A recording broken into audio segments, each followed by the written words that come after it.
Hi, my name's Talia. They told people I was unstable, that I'd imagined it all, that I wasn't really family. But what do you do when your own brother, your blood, stands over you with clenched fists? And your sister-in-law says, "Do it, Daniel. End her.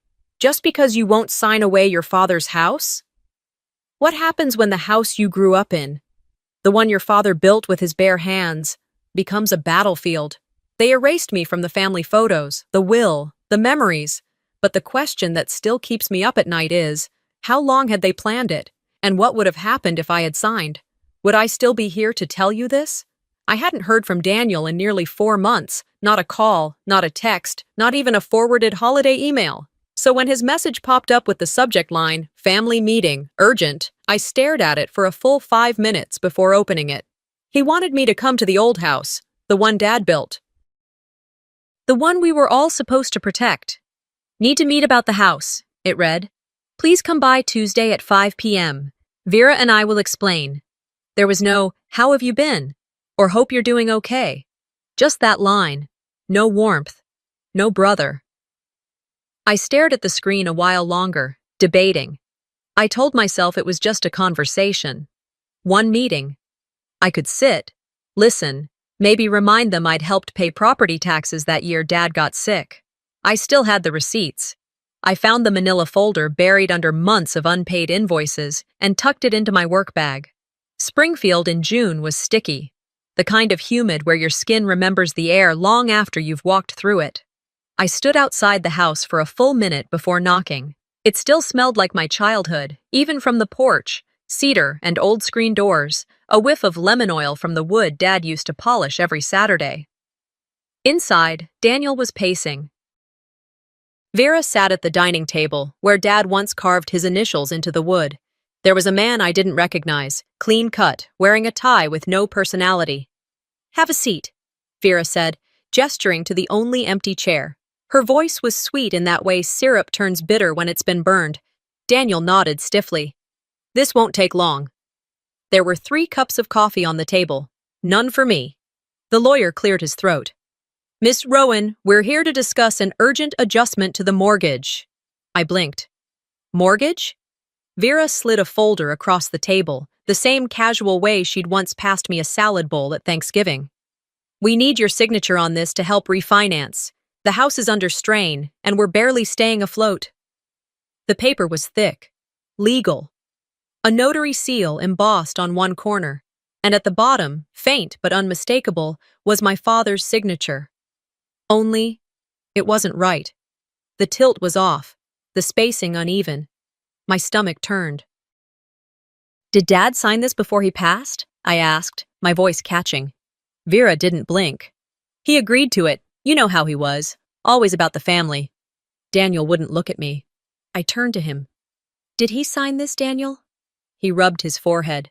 "Come on, Talia. You always overthink everything. This is for all of us." I didn't touch the pen. Vera leaned forward. "It's just paperwork. You're not really in a position to delay this, are you? You don't even live here."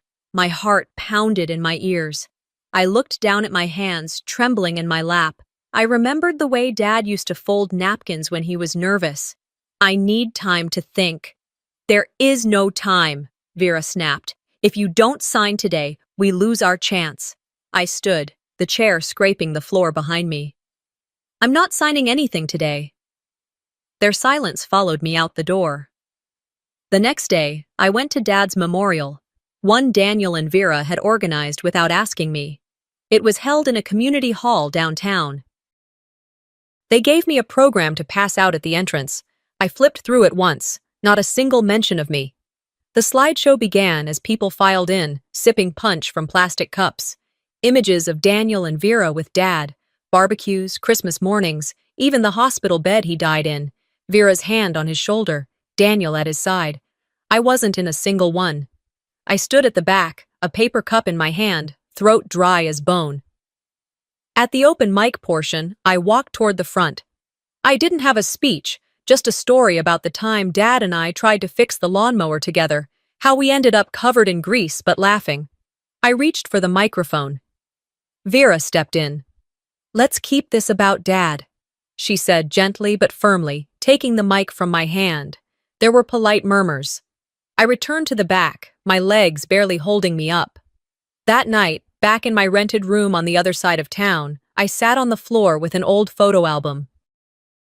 There I was, 7 years old, sitting on Dad's lap in front of the fireplace, my face tilted up to him like he hung the moon. I pressed my fingers over his face. "You still see me, don't you?"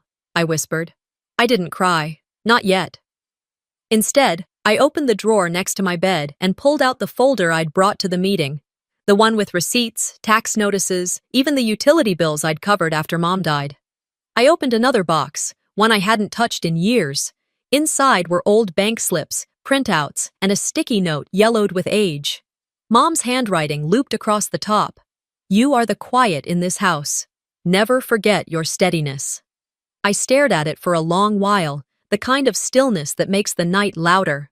Maybe I wasn't invisible. Maybe they just wanted me to believe I was. I slid the folder back into my bag, but I wasn't sure yet whether I was keeping proof or keeping hope. By the time I could fully process the sound of Mrs. Rehnquist's voice shouting from across the fence, my body had already gone still. I wasn't unconscious, not exactly. I just couldn't move. It was like my limbs had disconnected from everything else. But my hearing was sharp, hyper-focused. I could hear the door vibrating on its hinges, shouting, more footsteps, and then the unmistakable clatter of a screen door being kicked open from the outside. I remember thinking, so this is what it takes for someone to see me. They saw the blood. They saw the bruises. They saw the mortgage papers strewn across the kitchen floor, crumpled but unsigned. Everything after that moved like fog, blurry, jarring, and slow, all at once. I must have been carried. Because the next thing I remember was the hardness of a gurney under my spine and the cool click of a seatbelt being fastened over me. A paramedic's voice kept calling my name like it was a question. "Talia? Talia Rowan? Can you hear me?" I wanted to answer. I did. But everything in me hurt. Inside and out. I wasn't sure if I could even whisper without splitting open. Somewhere between the house and the hospital, I drifted, not asleep, not awake.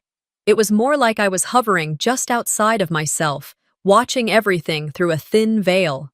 When I came to again, I was in a hospital bed, with a blanket tucked so tight around me it felt like a strap. My mouth was dry, my lips were cracked, and my wrist, God, my wrist, it throbbed with a pulse of its own. There was a nurse, kind eyes, freckles, a voice that said, "You're safe now." With such steadiness, I almost believed her. But safety, to me, had always been conditional, temporary, dependent on someone else's mood. She checked my IV, made notes on a chart, and told me someone had called emergency services. A neighbor, that I'd been found with visible injuries, that the police were involved, that there would be questions. Then she left. And for the first time in a very long time, I was alone in a room where no one wanted anything from me. Not my signature, not my silence, not my absence. It felt unfamiliar. An hour later, the door creaked open again, and in walked Daniel. I froze. Everything inside me tensed.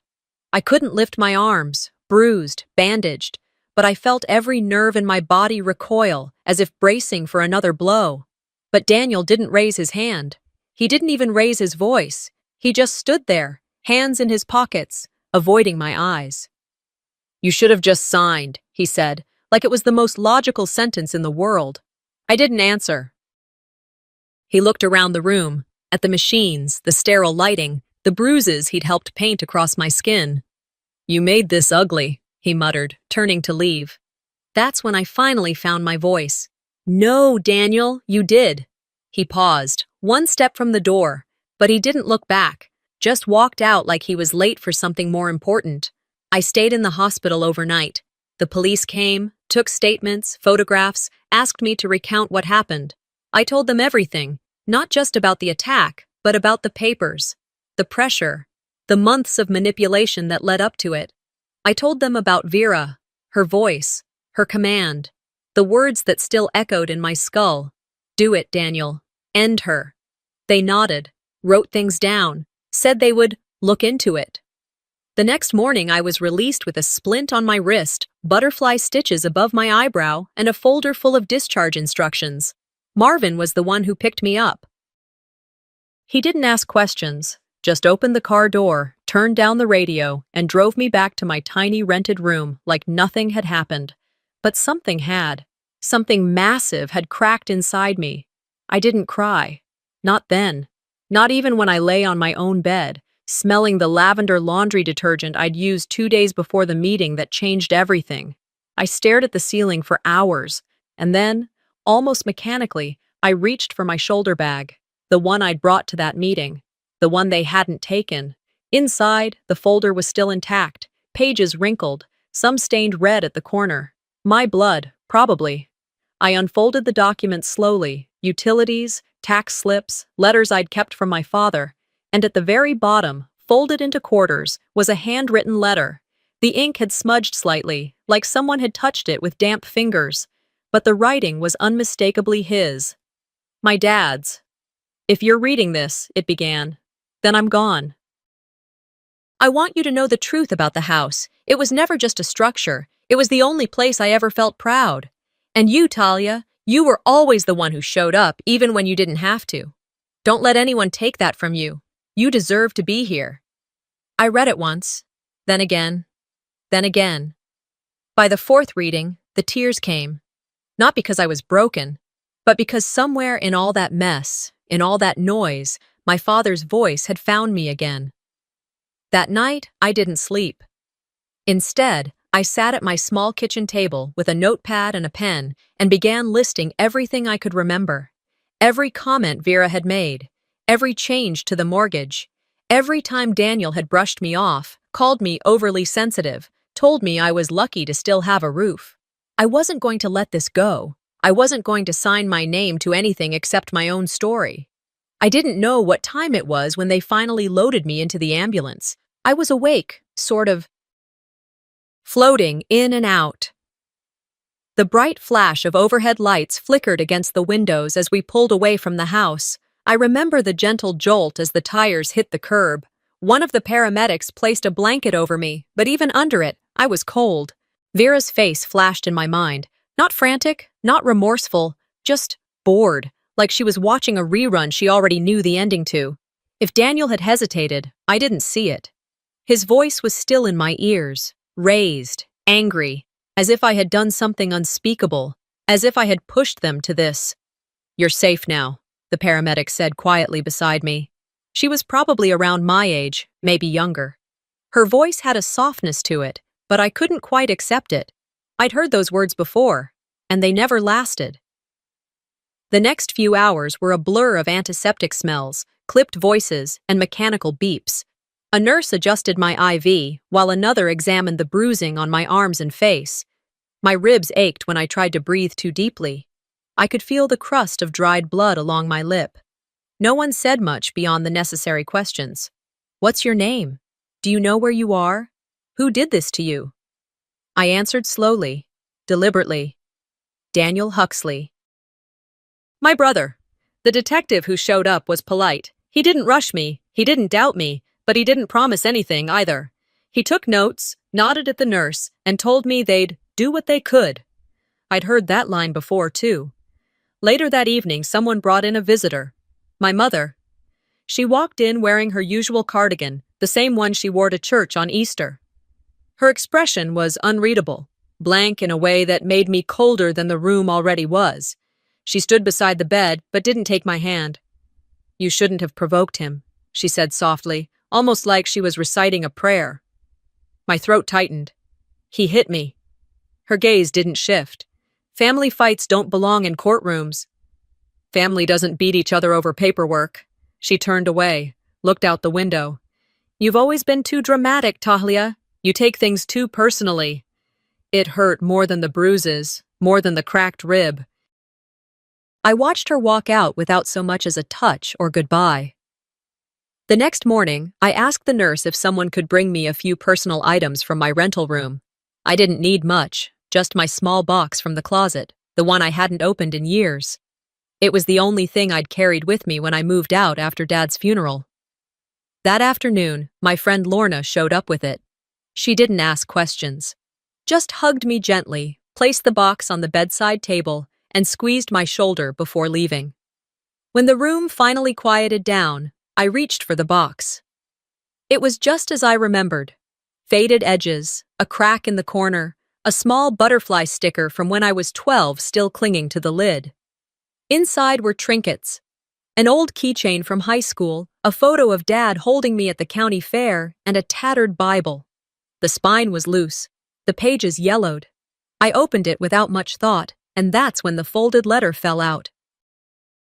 The paper had creases so deep it nearly tore when I unfolded it. The handwriting was unmistakable. My father's. "Talia," it began. "If you're reading this, I'm not around anymore. I hope you found this on your own. I didn't want to burden you with more than I already left behind, but I need you to know. This house was always meant for you. Not because I loved you more, but because you stayed. You showed up. When others ran, you stayed. You deserve this home. You deserve to be seen.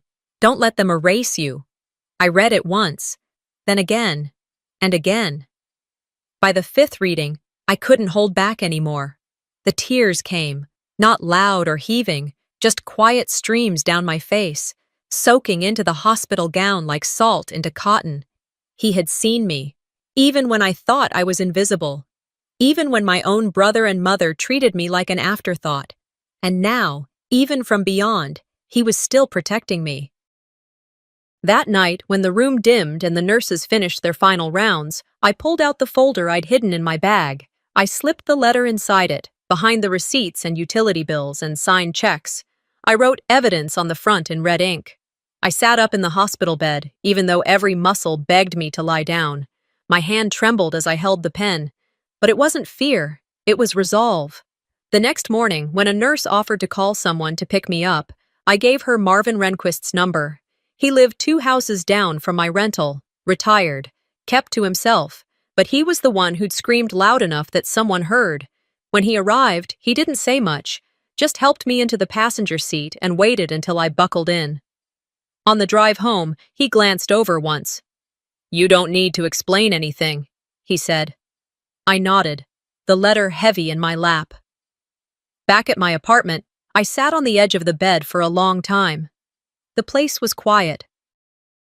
Safe, for now, but I could still feel the echo of Vera's voice in my ear.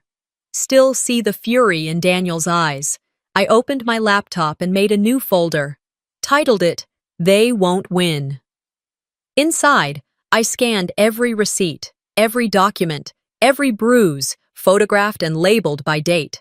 I saved the hospital report. I saved the audio file of the nurse confirming I'd named my attacker. And last, I added a photo of Dad's letter. I wasn't just collecting paper, I was building a case. This wasn't over. Not even close. It was a Thursday morning when they discharged me. I remember because the sky outside the hospital windows had the same pale, washed-out look it did the day we buried Dad. Flat, indecisive, like it couldn't commit to sun or rain. Marvin pulled up to the entrance in his old Navy pickup. It made a sound like something was rattling inside the engine, but it still ran smooth. When I stepped out of the automatic doors, he didn't say anything. He just nodded once, waited for me to get in, then shifted into drive without a word. I held the manila envelope on my lap like it might come to life. Inside, Dad's letter was folded neatly behind every bill, receipt, and photo I had managed to gather over the past year. If they ever tried to deny my part in that house again, I'd show them every page. We drove in silence, past the town square, past the community center where Vera had hosted Mom's birthday last fall, where I was asked to help in the kitchen, while everyone else smiled for photos. It was funny. The memories came back in fragments, but now they felt sharper, less blurry, like I'd finally stopped convincing myself I was overreacting. Back at my apartment, Marvin helped me up the stairs and left after handing me a small paper bag from the gas station. Inside was a bottle of orange juice and a protein bar. "You need to eat," he said simply. "Thanks," I whispered, but he was already halfway back down the stairs. I didn't eat. Not yet. I couldn't. Instead, I sat on my bed, legs folded underneath me, and stared at the envelope for another 10 minutes. Then I picked it up and headed out again. The Springfield Legal Aid Office was housed in a red brick building off Main, just past the old movie theater. It smelled like coffee, dust, and printer toner. A young woman with tight curls and calm eyes called my name and led me to her office. Her name was Ava. Her voice was steady but kind, the kind that told me she didn't just do this for a paycheck. We sat down. I handed her the folder. She opened it, glanced at the first few documents, and then paused. "How old were you when you signed this mortgage agreement?" she asked, tilting the paper toward the window light. 17, just a few months before my birthday. Her eyebrows lifted. Was there a guardian co-signer? No, just my brother and his wife. They said it was just a formality, that we had to show unity to keep the house. She placed the paper down and folded her hands. Talia, this isn't enforceable, not legally. You were a minor. That alone could invalidate the entire mortgage transfer, especially if there's evidence of coercion. For a second, I couldn't speak. The relief came slow, but so did the fury. I had lived for years thinking I was wrong, that I had overstepped, that I had signed away my place in my family's home because I was too naive to know better. And now, with a few sentences and a legal precedent, this woman had given me back what Vera had spent years trying to erase. Power. I want to fight it, I said, voice tight. Ava nodded. Then let's start. Over the next hour, we went through everything. The medical records from the ER, the photos of bruises taken by the nurse, the original emails from Daniel asking me to trust Vera with the paperwork, and the voice message Vera left when I first hesitated. Talia, don't drag this out. You don't want to make this harder than it has to be. Ava compiled it all into a digital folder labeled Huxley Coercion Case. She asked me to sign a few forms, gave me a timeline, and told me what to expect next. By the time I walked out, the air felt different, heavier, but in a way that meant momentum, not pressure. That evening, back home, I drafted a short email. I kept it simple, direct, professional. Subject line, Notice of Legal Intent. To Daniel Huxley, Vera Langford, from Talia Rowan. Date, today's date. I am formally notifying you that I have retained legal representation and intend to challenge the 2012 mortgage deed transfer. Based on new findings regarding my age and the circumstances under which the documents were signed, I will also be pursuing legal recourse for coercion, physical assault, and defamation. All further communication should be directed to my attorney. T. Rowan. I hit send. It took them 4 hours to reply. Vera, of course. Daniel never handled the hard stuff. Her response was short, condescending. You're making a mistake. You don't want to go public with this, Talia. People will talk. Reputations will suffer, including yours. I stared at the screen. And then, without overthinking, I typed back. You should have thought of that when you erased me. The message bounced back instantly. Delivered. Read. That night, I didn't sleep.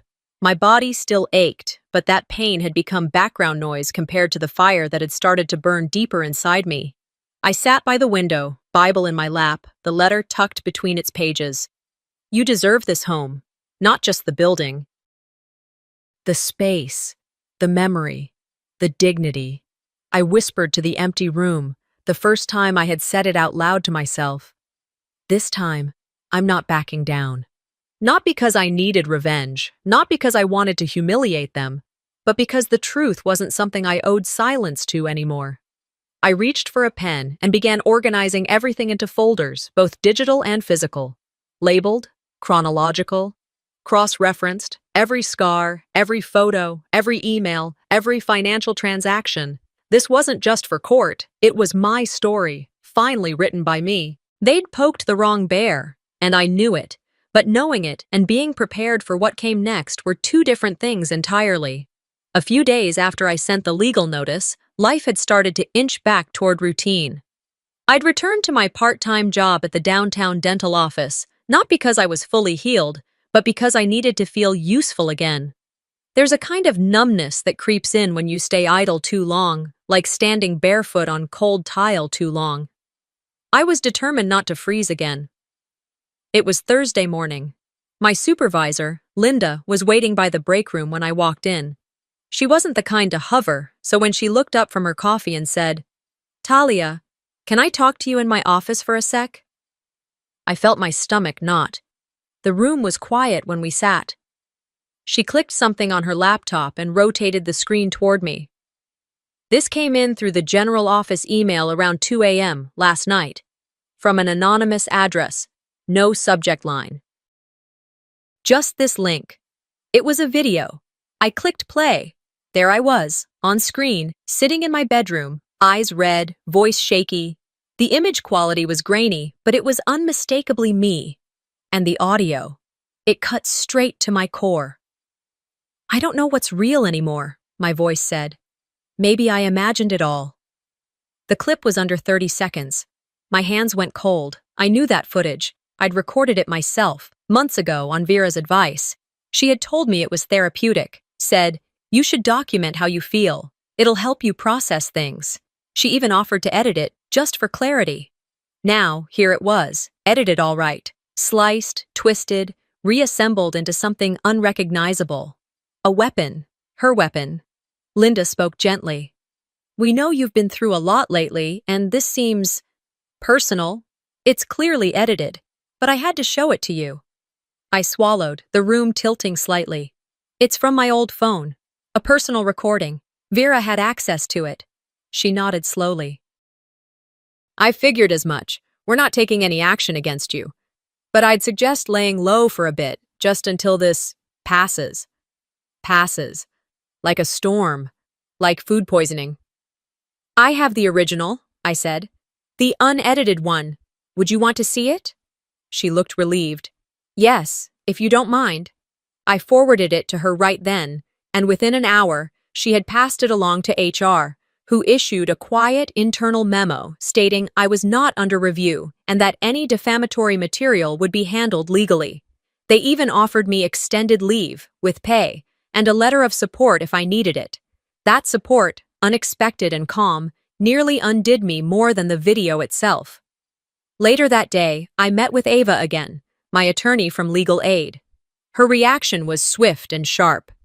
"They're not just trying to shake you," she said. "They're trying to destroy your credibility before the court even hears your voice." We filed a motion immediately to include the original footage and metadata in our case. Ava also sent a cease and desist to Vera and Daniel, warning of legal consequences if further defamation occurred. But I wasn't finished yet. That night, I opened my laptop and created a side-by-side comparison. On the left, the manipulated clip, cropped, voice lowered, made to sound unstable. On the right, the full version. 48 minutes of me processing grief, betrayal, confusion, all raw but honest. Then I attached metadata timestamps, the original file history. And one more thing, a screenshot of the message Vera had sent me months ago. "Just send me the video. I'll clean it up for you. You'll thank me later." I drafted an email to Vera. Subject line: Proof of defamation. Body: You crossed a line. Here's the difference between a woman grieving and a woman gaslit. Attachments: Video comparison. Metadata report. Legal notice. Cease and desist. You should know by now, I document everything. Talia, I hit send. 2 days passed. Nothing. Then, at 11:47 p.m. On a Saturday night, Vera replied, "You've always been dramatic, but fine. You want to go public? Let's play." That was it. No apology, no denial. Just another game to her. But something in that message was off. There was no control in it, no veneer, just reaction. She was rattled. I didn't respond. I didn't need to. I already had what I needed, and she knew it. Instead, I took that weekend to reorganize my files again. Everything was labeled, time-stamped, backed up to 3 different cloud accounts. I had a printed copy of every document in a fireproof box under my bed. I wasn't just fighting for my name, I was protecting my history. Because if there was one thing I had learned from Vera, it was that silence isn't safety, it's a setup. And this time, I wasn't playing defense. I wasn't expecting it to be a fundraiser, not for something my father believed in. When I pulled into the lot behind the community rec hall that Saturday morning, the place already buzzed with folding tables, crock pots, and PTA energy. Homemade banners read, "Preserve our homes, protect Springfield generations," and I recognized a few faces from our old church, people who used to eat at our dinner table. I hadn't known about the event until 2 days earlier, when Mary Ann, a woman who once taught Sunday school with my mother, called out of the blue. "I assume you'll be there Saturday," she said brightly. "Vera told me you'd be helping coordinate." I paused. "Vera didn't say a word to me," she tisked. "Well, that's odd. It's honoring families who built the city's older neighborhoods. Your daddy practically laid those bricks with his bare hands. You should be in front, not the back." So I showed up, not to be petty, not to cause a scene, but because it was my story too. That house, our house, wasn't just a line item on Vera's real estate portfolio. Inside the hall, the air smelled like slow-cooked beans and ambition. At the welcome table, a teenager barely old enough to vote handed me a name badge. Tifkoy, Rohan, volunteer staff, it read in bubble letters. I stared at it. "Excuse me," I said gently. "It's Rowan, with an E, and I'm not staff." The girl blinked. "This was on the list Ms. Langford gave us, but I can fix it." She reached for a Sharpie and scribbled over the mistake, awkwardly correcting the letters like a patch job on a leaky pipe. Then she handed it back with a weak smile. I pinned it on anyway, not because I accepted it, but because I wanted to be seen, even if they couldn't get my name right. As I moved through the crowd, people smiled politely, a few hugged me, some averted their eyes. The small talk was careful. Weather, casseroles, the mayor's traffic plan. No one mentioned the court notice, or the video, or the fact that I had a bruised cheek that makeup didn't quite cover. At the front, Vera stood near the podium like it belonged to her. She wore navy, understated but expensive, and her voice carried smoothly across the room as she welcomed everyone. "This community," she said, "is rooted in strength, in family, in legacy. It's about protecting what our parents built and making sure our children don't have to start from scratch." She name-dropped Daniel, called him a devoted son, tirelessly maintaining the home their father left behind. She said nothing about me. Not once. Not even as she pointed to the projection screen where photos rotated in slow motion. There was Dad, waving in front of the porch he built. There was Daniel, digging up the side yard. There was Vera, smiling in the kitchen. No Talia. I leaned against the wall near the exits and counted the seconds between applause. At some point, I slipped into the restroom and stared at my reflection. The name badge caught my eye again. T. Rohan. Volunteer staff. Wrong name. Wrong role. I peeled it off and stuck it in my purse. After the speeches, I helped clean up, mostly because no one stopped me. I cleared half-used napkins, tossed empty cups, and tried to not listen as Vera chatted with the mayor about future zoning meetings. Then I heard the sound of sneakers running across linoleum. A small voice. "Auntie Talia!" It was Emma, Daniel's youngest. 6, maybe 7 now. She had a piece of paper clutched in her hand, covered in crayon marks and stickers. "I drew you something," she said proudly. "Look!" She handed me the drawing. It was a house. Big square, triangle roof, crooked window panes drawn with love. Inside were 3 stick figures labeled Dad, Mom, and Me. Outside, near a little blob that looked like a tree, was another stick figure, smaller, arms up, a smiley face, labeled Auntie. "In the tree?" I asked softly. Emma nodded. "You said you don't live in the house anymore, so I put your spot there, under the tree. That's your place now." My throat clenched. I blinked quickly and smiled. "It's perfect, honey. I love it." She beamed and hugged my legs before running off again, oblivious to the iceberg she'd cracked inside me. I folded the drawing carefully and tucked it beside the badge in my bag. That night, after driving home in silence, I parked the car and sat there in the dark, engine ticking, I didn't want to move, but eventually I went inside, changed into an old hoodie, and poured myself a glass of water I didn't drink. Instead, I sat at my kitchen table and opened my laptop. New document. Title: When You're Erased by Family. I stared at the blank screen for a long time, then I started typing. It wasn't a rant, it wasn't even a personal essay, it was a statement. I wrote about what it feels like to sit through a memorial where no one says your name. About standing in the home you helped pay for while being called extra. About being cropped out of pictures, family texts, invitations. I wrote it all. I didn't sign it, not yet, but I saved it. Afterward, I pulled out the corkboard I'd hidden under my bed. Used to be where I pinned holiday cards and reminders. Now, it had a new purpose. I laid it flat and started building. I pinned the name tag, the child's drawing, a printout of Vera's email. You don't want to go public with this. My court notice, photos from the fundraiser, me blurred in the background, just barely visible behind someone else's elbow. This wasn't a collection of pain anymore. It was evidence. It was strategy. And as I stared at that board, something inside me shifted. I'm not fighting for revenge, I whispered. I'm fighting to be seen. The morning after the fundraiser, I was sipping reheated coffee and sorting through an envelope of return mail when my phone buzzed across the counter. It was a text from Amanda, someone I hadn't spoken to in years, but who used to sing next to me in the church choir. No greeting, just a link. Have you seen this? I clicked it. An anonymous Facebook page, no profile photo, had posted a new video. The title read, "Greedy Sister Tries to Steal Family Home After Father's Death." My stomach clenched. My face filled the frame, mid-sentence. Maybe I imagined it all. The caption underneath read, "Talia Rowan finally admits to fabricating abuse claims to gain ownership of the family house." I couldn't move for a second. Just stared. They had used the therapy clip again, this time with narration. My voice manipulated. My image blurred just enough to look unsettling. It was crafted with intent, designed to dismantle my credibility.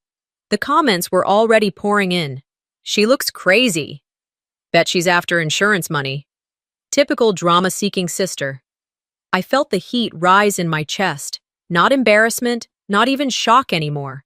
Anger, clean, controlled. The kind of anger that gives you clarity. I didn't respond publicly. Not yet. Not there. By late afternoon, while I was still reviewing every frame, every audio splice, every calculated pause in that video, there was a knock at the door. Marvin? He didn't say hello, just handed me a flash drive in a tiny plastic case, nodded once, and turned to leave. Before he reached the steps, he paused and said, "You might want headphones." I shut the door, slid the drive into my laptop, and opened the file labeled Backyard Audio Final.wave. At first, I heard nothing but birds and wind. Then, faintly, voices. Daniel's voice. Sharp, familiar. "She's always been the weakest link." Vera responded, cool as ever. "Once she signs, we sell it. She's disposable." I froze. The audio was clear. Date stamped. Recorded just 2 weeks before the incident in the kitchen. Marvin had caught it from his back porch. He lived just 2 lots over. He had heard enough to start recording because, in his words, something felt off. I called Ava immediately. "This isn't just slander," she said, after listening. "This is premeditated fraud, and it proves everything we've been trying to show." We filed a motion that afternoon to enter the audio into evidence. Ava began subpoenaing all bank transfers, title changes, property tax filings, anything with Daniel or Vera's names on them from the past 2 years. That night, while the house settled around me in quiet creaks and sighs, I sent one final message to Sam, a local journalist I'd known from my college writing classes.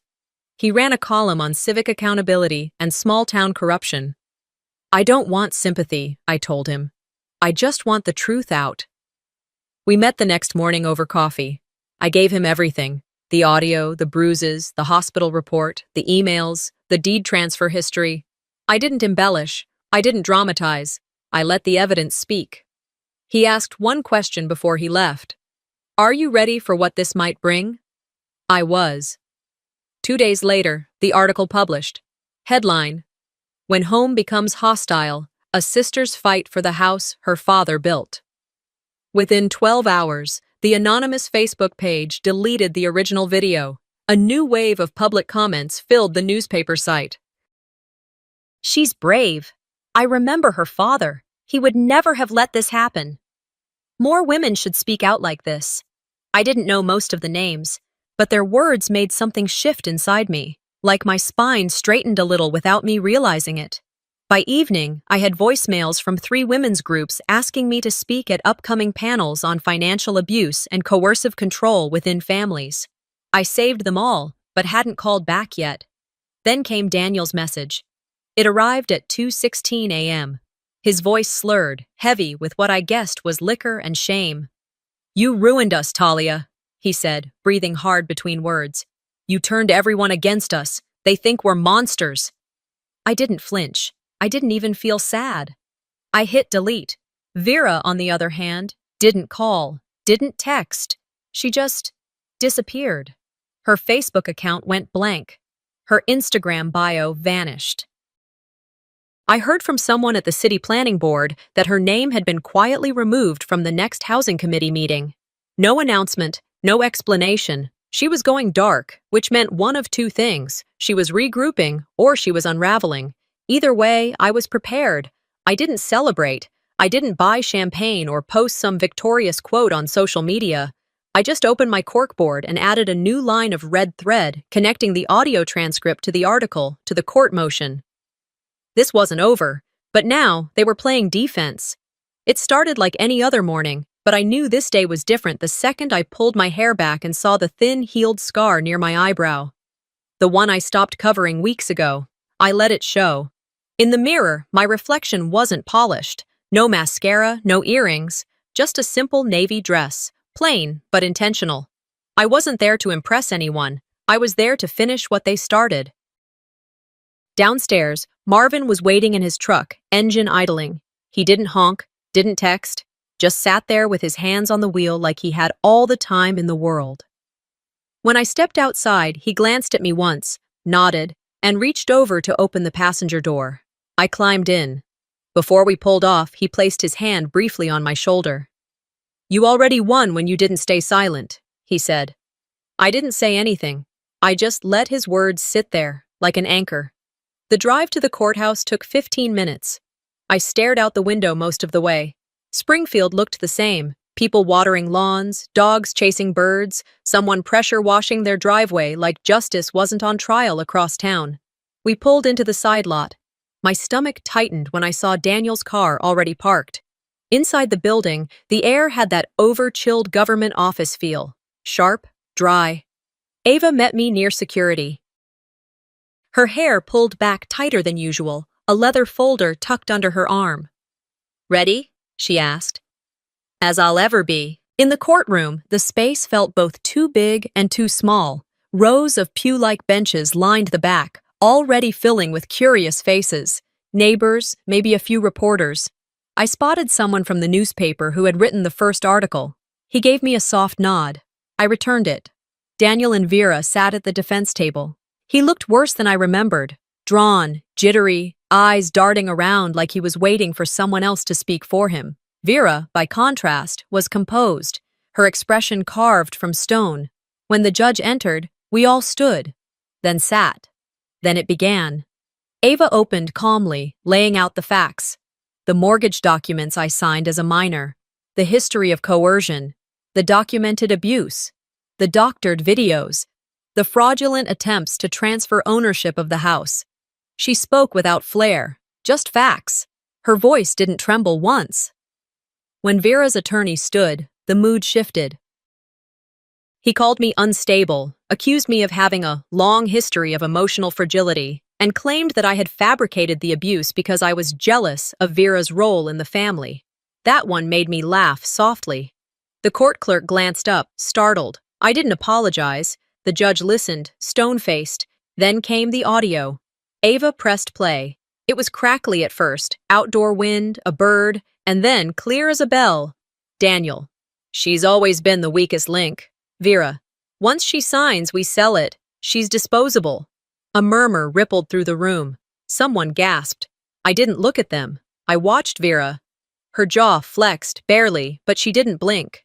The judge leaned forward slightly. Ms. Langford, he said, is that your voice? She said nothing. Ms. Langford? Still nothing. The silence rang louder than the tape ever could. Next came Daniel's turn. He was sworn in, and for a moment I almost thought he might try to lie. But his voice cracked before he even answered the first question. When you confronted your sister at the house, the judge asked, did you lay hands on her? Daniel shifted in the seat. I was overwhelmed. I didn't mean to hurt her. But you did. He nodded, slowly. Yes, sir. And did you witness Mrs. Langford instruct you to end her, as captured in the audio testimony? Daniel looked down at his shoes. Yes. And that was it. We recessed for an hour.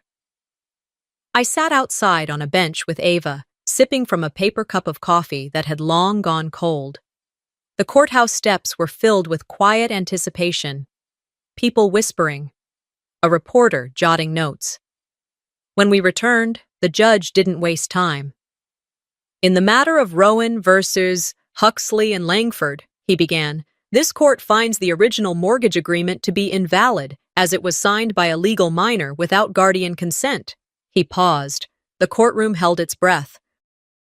Furthermore, this court acknowledges evidence of coercion, defamation, and physical abuse. Mr. Huxley is hereby sentenced to 100 hours of community service, a 1-year suspended sentence, and mandatory therapy. He is also issued a restraining order from Ms. Rowan for no less than 5 years. Daniel didn't move. As for Mr. Langford, the judge continued, this court finds her guilty of civil fraud. She is ordered to pay restitution, fined heavily, and barred from claiming any ownership over the property in question. The deed shall be restored in full to Ms. Rowan's name, effective immediately. The sound in my ears dulled, not from shock, more from the strange stillness that came over me. My hands rested quietly on my lap. I didn't cry. Not when Daniel looked at me like a stranger. Not when Vera refused to even glance in my direction. Not even when the gavel struck once, sharp and final. Outside, the sky was warm and soft. Reporters waited with microphones, questions half-formed. I kept walking. On the sidewalk, a young woman touched my elbow gently. She was maybe 20, a college student by the look of her. She handed me a small envelope.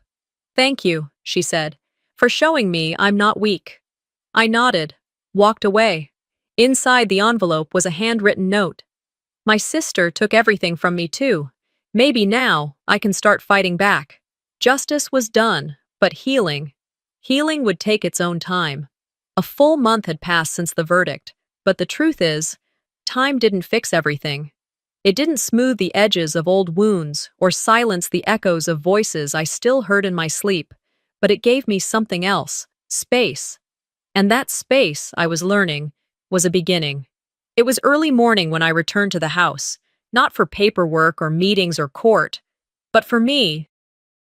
I parked at the curb and walked the familiar path up to the porch, the same boards Dad and I had stained together one summer when I was 13. I remember sanding the corners, paintbrush in hand, while he talked about integrity like it was a physical thing you could measure. You don't cut corners, he said, even if nobody's watching, especially then. I stepped onto the porch and ran my fingers across the wood grain. The scent of old cedar still clung to the steps. A quiet creak sounded as I pushed open the door. Vera was inside. She didn't look up right away. She was packing the last of her things into a rolling suitcase, neat rows of clothing already folded. A potted plant sat next to the entryway, leaves drooping. She had always liked appearances, even in her exit. I didn't gloat, didn't raise my voice. I walked in calmly, the floorboards beneath me groaning like they remembered who built them. She glanced at me once. Her eyes weren't angry anymore. They were hollow, resigned. You wanted me gone, I said softly, standing in the hallway between us. But this was never yours. She didn't argue. She didn't say a word, just zipped the bag, pulled it upright, and rolled it toward the door. The sound of that suitcase rolling across the hardwood felt louder than it should have. The door closed behind her with a quiet, final click. I stood there in the empty house for several long minutes. The silence wasn't lonely. It was sacred and heavy, but this time, it was mine to carry. I stepped into the living room and looked around at the empty walls. The space still smelled like lemon oil and dust, the scent of my father's hands. I closed my eyes and whispered to the room, "Dad, I brought it back. I kept my word." Then I reached into my bag and pulled out the small cassette recorder I'd found months earlier, tucked inside an old box of his things. I hadn't played it in a long time. I clicked the worn button and let his voice fill the room. "Talia's the only one who stayed," he said, his voice grainy but certain. "She understands this house is built from more than nails." I pressed my hand to my chest and let that moment sit in my bones. Later that week, I started repainting the walls. I didn't choose stark white. I chose soft ivory, the same shade my mother painted after Dad passed. It felt honest, restorative, like I wasn't erasing the past, just refreshing it. I hung one frame in the front hallway, a photo of me at 6, barefoot on the porch swing, my hair a mess, laughing at something Dad had said off camera. Next to it, I pinned a small note I'd found in his toolbox months ago. The handwriting crooked, but unmistakable. "This house is yours, Tally." I didn't cry. I smiled. A small one, the kind that sits in your chest and stretches out slowly. Not long after that, I got a call from the local women's center. They'd read the article, heard about the case, and wanted to know if I'd be willing to lead a writing workshop for women who had experienced family betrayal, abuse, legal intimidation, erasure. I didn't answer right away. I sat with the idea. Then I said yes. The first session was on a rainy Tuesday evening. The room smelled like wet jackets and coffee. There were 5 women, different ages, different histories, but their eyes carried the same weight I'd worn for years. I read aloud the letter I had once written but never published, the one I'd titled, "When You're Erased by Family." No one clapped. No one needed to. Some cried. Some nodded. One woman whispered, "That's how I feel too." After the session, one of them hugged me and said, "You didn't just survive, you made space for us." Those words stayed with me. The next weekend, I bought a new porch light fixture. Simple, warm, not too bright. As I climbed the ladder to install it, Marvin walked over from next door, carrying a small pot of lavender. "I thought your steps needed something real," he said. I took it from him with a smile. "Thank you. For everything." Before he walked away, he pointed at the porch post. "Glad you're still here." That afternoon, as I swept the front porch, Emma, my niece, the one who once drew me under a tree in the rain, came running up the steps. She stopped, catching her breath, and said, "Can I come visit sometimes?" I crouched to meet her eyes and tucked a stray hair behind her ear. "Only if you draw me inside next time." She grinned. That evening, I sat on the porch swing with a mug of tea, the new light casting a soft glow across the front steps. The house still creaked at night. The wind still pushed against the windows like it had something to say. And I listened. Because this house carries ghosts, yes, but now it also carries proof that I was never the ghost. I was the root, and I am still here. Sometimes, the deepest wounds come from the people who were supposed to protect us. But standing up, speaking out, can be the most powerful way to reclaim what was taken. Have you ever felt erased by your own family? If this story moved you, don't forget to like, comment, and share your thoughts below. And hit subscribe to hear more true stories like this, where justice, survival, and quiet revenge come to light.